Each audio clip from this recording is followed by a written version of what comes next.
Do you want to be a trader, or do you want to be an investor, or do you want to be both? The DNA of a trader is distinct.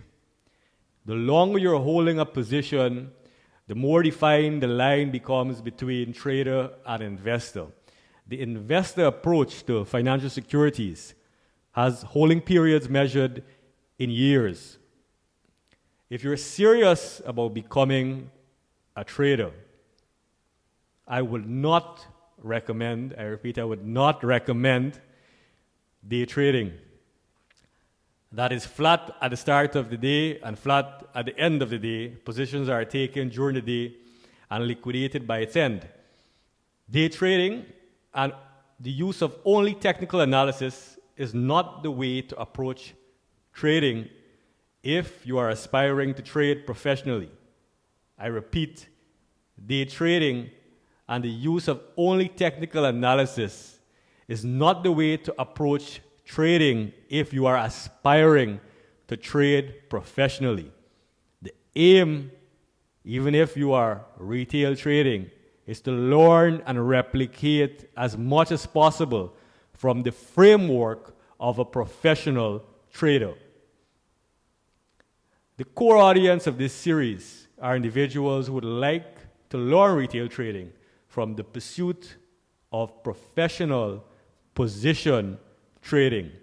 Now, the holding period for a position trader is measured in weeks and months. This approach of developing your trade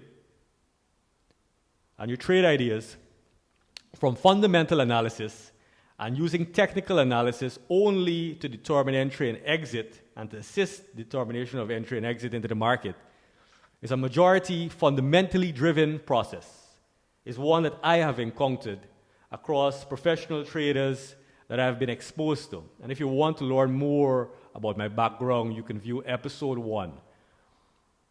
Now, whether it was training that I received from the lead financial trader of BP with the Intercontinental Exchange, or trading that I received from a portfolio manager formerly linked to a leading hedge fund, a former Goldman Sachs trader, they all embrace this basic approach.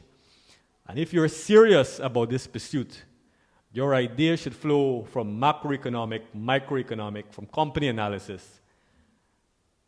Learn your economics, especially if you're young, learn your economics, not from an academic standpoint, not from a general application POV. You need to tie this in to evaluation, you need to tie this into pricing of the market and the instrument of relevance.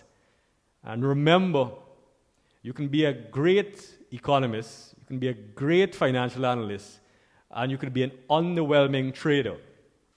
The DNA is different. I repeat, the DNA is different, and you need to take the time to learn how to professionally trade, or you need to learn as much as possible on how to professionally trade if you are going to stake your capital via retail trading. Qualifications in itself will not secure your seat. In this arena, your PhD is only worth as much as how you perform in the market. So the market is the ultimate judge of ability. And market learning is the fundamental ground. The fundamental ground that you stand on is your market learning. But the attainment of market wisdom comes from practical application. And that is the ultimate. So the attainment of market wisdom comes from practical application and can only be derived via trading experience. And I'm reminded of a quote from my martial arts reading. If you follow me on Facebook, you would know that I'm deeply into martial arts. But the quote is, "To know and to act are one and the same."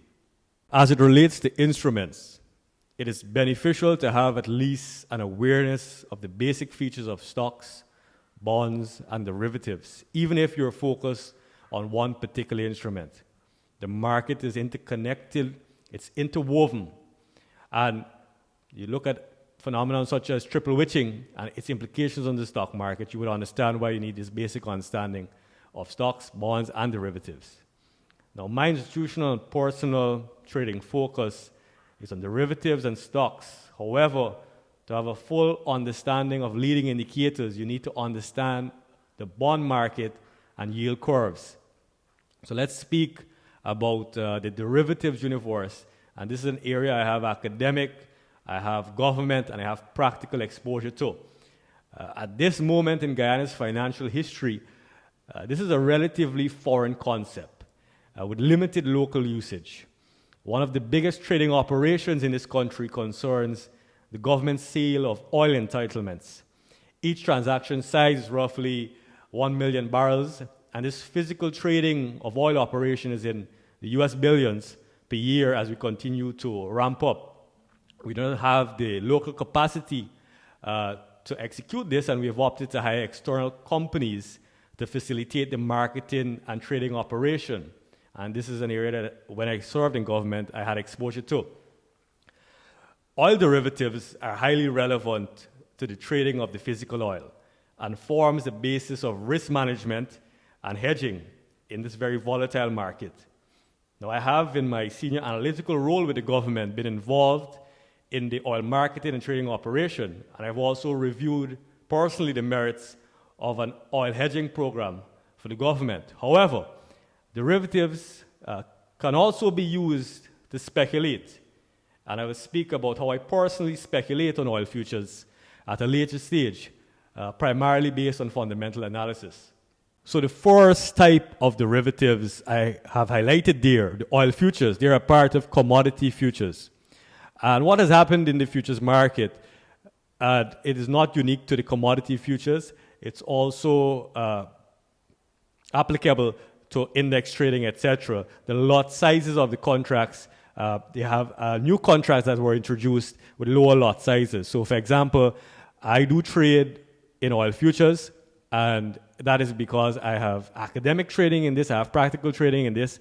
It is of a high risk nature, and therefore you need the sufficient background before you're engaged in trading at such a high level.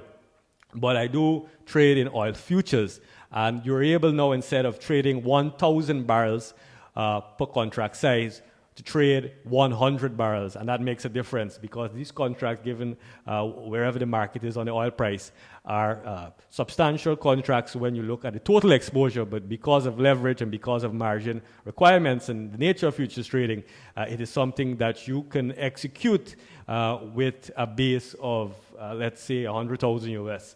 Now, if you have looked at the Facebook movie, chances are you're looking at this video on Facebook, and I would encourage you to follow us on YouTube. Our YouTube channel has now been launched at Rive Markets.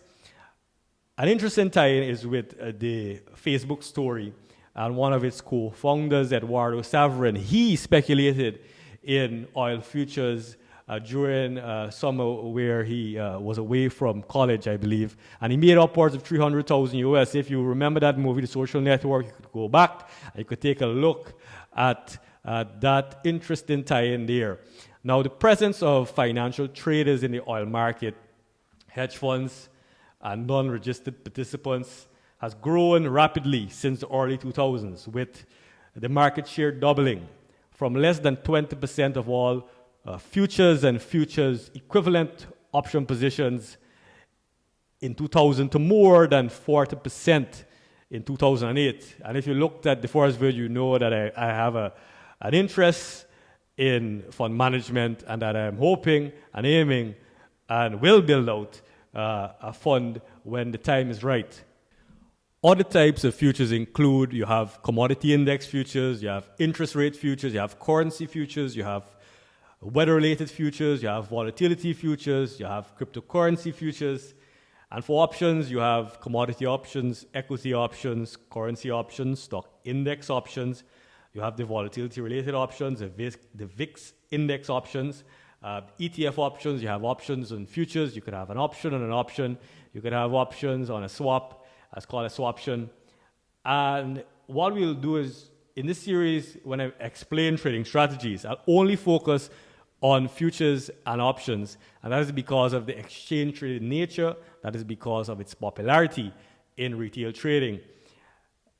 It's useful to just highlight how the derivatives market has expanded over the years.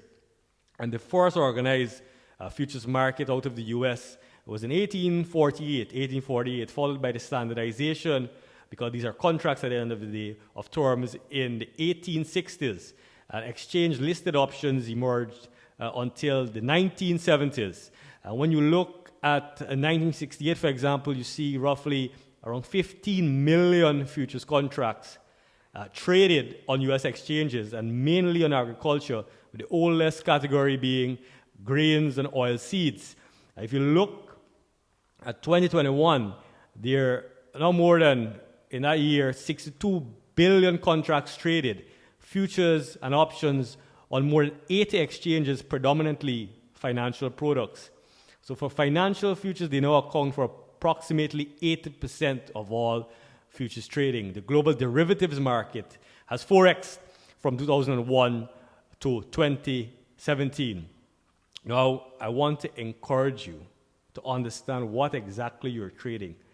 While I have explained these core instruments, what you are using to trade is likely a product that simulates one of these core instruments that you trade on a platform. It's very important to understand the product that you're using to trade and how it relates to the underlying instrument that it is likely based on.